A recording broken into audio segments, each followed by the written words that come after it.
Hi, this is Dito. What do you consider when you buy clothes? Usually we look at practicality, design, trends, and brand value. But there is a brand that exists outside of all these standards. It doesn't advertise, doesn't follow trends, and doesn't even create clothes to sell. Yet, it has lasted for over 20 years and still maintains a strong, devoted following. Bless. This brand began in 1997, founded by two designers, Desiree Heiss and Ines Kag. From the very beginning, they had no intention of creating a conventional fashion brand.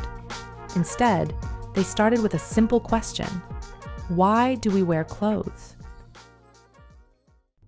Their first work was a wig made of fur. Strange, unfamiliar, and somewhat unsettling.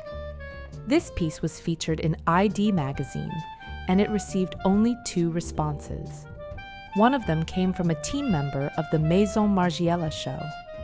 After seeing the work, they asked Bless to create wigs for the 1997 runway. Through this moment, Bless began to reveal itself not through fashion, but through ideas.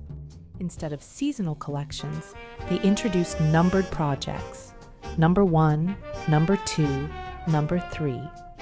These numbers were not just labels, but records of experiments and a reflection of their process. While most brands produce something new every season, Bless continues to develop a single idea over time.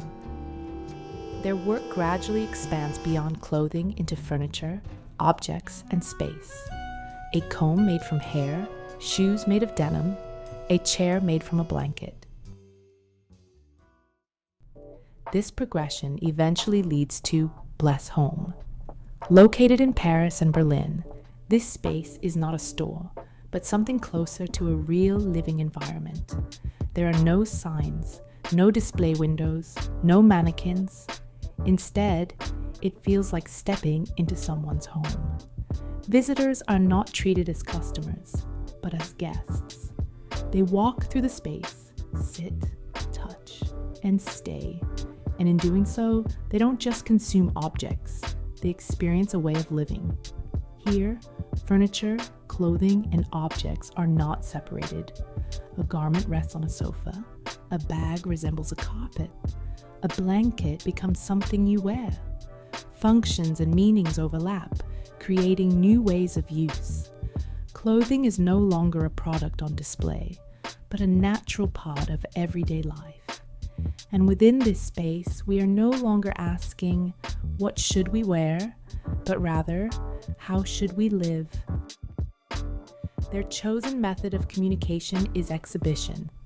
Instead of fashion shows, they create entire environments as a single scene.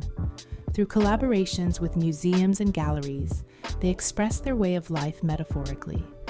Their exhibitions are not one-time events, but ongoing practices that connect collections, space, and objects. It is not about showing, but about experiencing. Some people might say, this is not fashion, but that is exactly where Bless finds its meaning. They do not follow trends. They do not produce in mass. They do not move fast. Instead, they make us pause and think. We live in an age of excess. Too much information, too much speed, too many choices.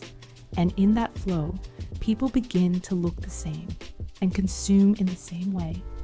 But Bless resists that. They don't tell you what is cool. They don't tell you what to buy. Instead, they let you decide. They let you choose. A little slower, a little different, and a little more like yourself.